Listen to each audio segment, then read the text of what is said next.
My name is Honourable Wayne Garland from the Turks and Caicos Islands, Deputy Minister for Tourism. So I'm here as a representative for our country, Turks and Caicos Islands. And what developments are we seeing in the Turks and Caicos for 2008?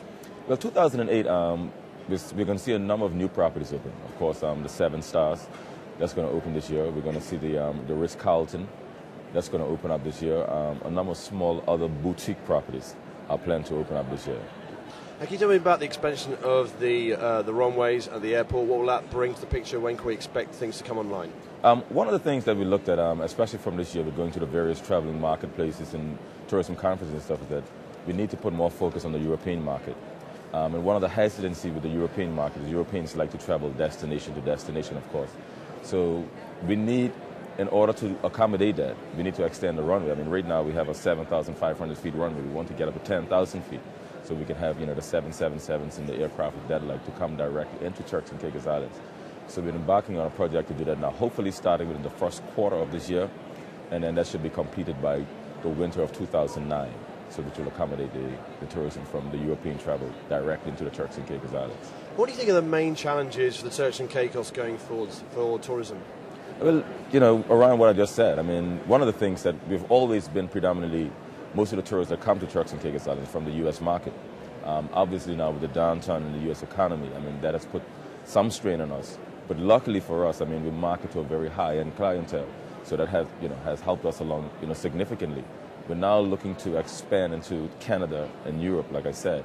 We're opening up an office in Canada next month to actually focus more into the Canadian market, Toronto, Quebec, the whole Montreal, the whole Canada market. And then later on this year, we'll probably increase our focus in the European market, Italy, France, Germany, of course, London.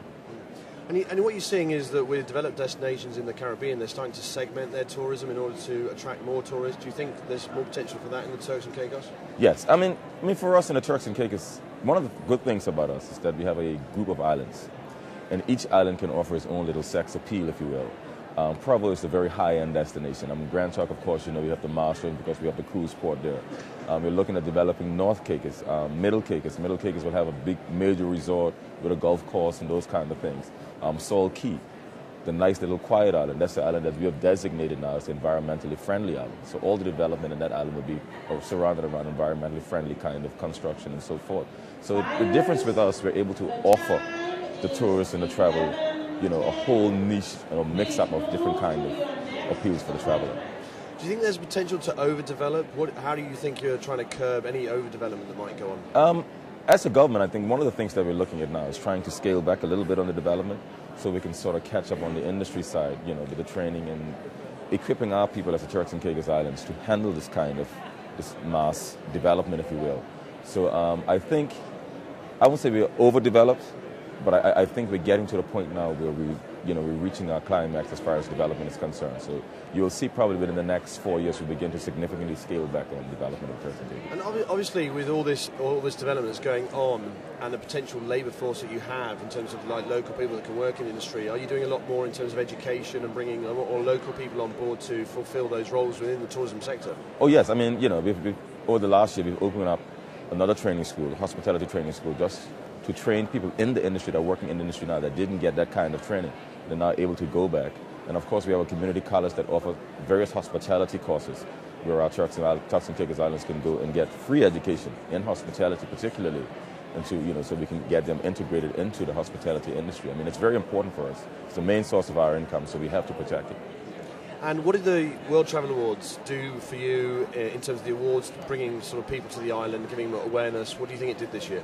Oh, I mean, the World Travel Awards, I mean, it exposed us on an international market. I mean, throughout the world, that is, I mean, the Pacific, Asia, as far as Australia, with all the things that they do in the sub programs that the World Travel Awards do. I mean, the press that we get from that, I mean, it's insurmountable. I mean, you can't give a name to it. So we always look forward to the World Travel Awards.